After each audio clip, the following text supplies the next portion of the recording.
حسن بصری اور امام محمد باقر علیہ السلام کا مناظرہ۔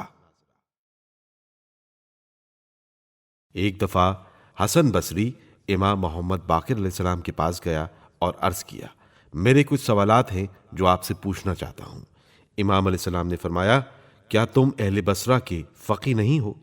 حسن بصری نے کہا، لوگ یہی کہتے ہیں۔ امام علیہ السلام نے فرمایا، تم نے بہت بڑا عہدہ سنبھالا ہے۔ سنا ہے کہ لوگوں سے کہا کرتے ہو کہ خداوند متعال نے لوگوں کو ان کے اپنے حوالے کر دیا ہے اور ان کے امور انہی کو واگزار کر دیے ہیں۔ امام علیہ السلام کا یہ فرمان سن کر حسن بصری خاموش ہو گئے۔ امام علیہ السلام نے فرمایا، اگر خداوند متعال کسی کو امن و امان کا وعدہ دے تو کیا اس کو کسی چیز سے ڈرنا چاہیے؟ حسن بصری نے کہا، نہیں۔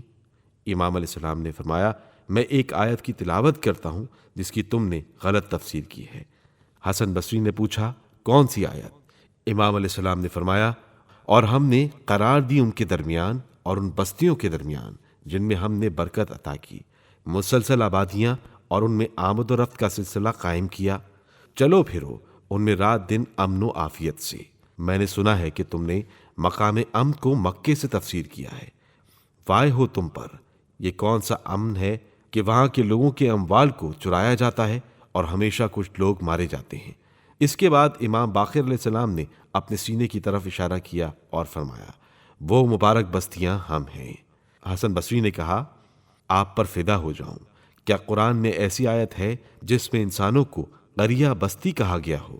امام علیہ السلام نے فرمایا، ہاں، سورہ طلاق میں اللہ تعالیٰ ارشاد فرماتا ہے، اور کتنی ہی بستیاں ہیں جنہوں نے سرکشی کی اپنے پروردگار کے حکم اور اس کے پیغمبروں سے، تو ہم نے ان کا سختی کے ساتھ حساب لیا اور انہیں عجیب غیر معمولی سزا دی۔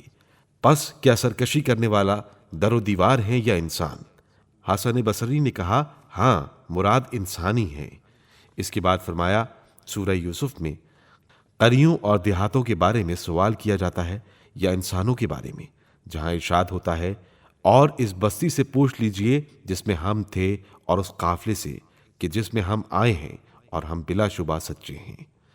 آپ علیہ السلام نے فرمایا، قرا یعنی ہمارے شیعوں کی علماء، اور سیر سے مراد علم ہے، یعنی جو بھی ہماری طرف آیا اور حلال و حرام کی تعلیم ہم سے حاصل کی، وہ شک اور گمراہی سے محفوظ ہے، کیونکہ اس نے احکام کو اس مقام سے سیکھ لیا ہے جہاں سے سیکھنا چاہیے، اس لیے کہ اہل بیت علم کے وارث اور برگزیدہ فرزند ہیں، اور وہ فرزند ہم ہیں، نہ کہ تم اور تمہاری مانند لوگ۔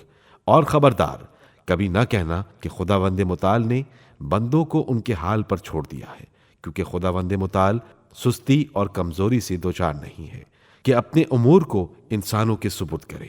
وہ کسی کو کسی کام پر مجبور بھی نہیں کرتا، کیونکہ اس صورت میں ان پر ظلم روا رکھا جائے گا۔